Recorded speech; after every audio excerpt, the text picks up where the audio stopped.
আমার বাচ্চার নাম হলো তামিম মণ্ডল। তামিম মণ্ডল এই মাই জুনিয়র স্কুলে ভর্তি করেছি ওকে।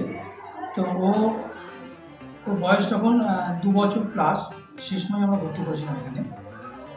তো ও এখানে বিগিনার্স ক্লাসে পড়ে। তো এখানকার যে বিষয় সেটা নিয়ে আমি যেটা বলতে চাই সেটা হলো যে এখানে ওরা একটা অ্যাক্টিভিটি বেসড লার্নিং, মানে অ্যাক্টিভিটির মাধ্যমে ওরা পড়াশোনা করে এবং বিভিন্ন জিনিস শেখে। পড়াশোনা বলতে মেনলি বিভিন্ন অ্যাক্টিভিটিতে পার্টিসিপেট করার মাধ্যমে ওরা অনেক কিছু শেখে এবং সেটার মধ্য দিয়ে ওদের কিন্তু যে বেড়ে ওঠা সেটার কিন্তু একটা ডেভেলপমেন্ট ঘটে এবং সেটা আমরা প্রত্যক্ষ করেছি। ওকে যখন ভর্তি করেছিলাম তখন ও মেনলি কোনো কারোর সঙ্গে মেশা বা কারোর সঙ্গে কথাবার্তা বলা এগুলো অনেক কম করতো। তো সেই তুলনায় এখন কিন্তু ও স্কুল এসে এটার ব্যাপারে অনেক ডেভেলপ হয়েছে এবং ও মানে স্কুল আসাটাকে ও কিন্তু এনজয় করে।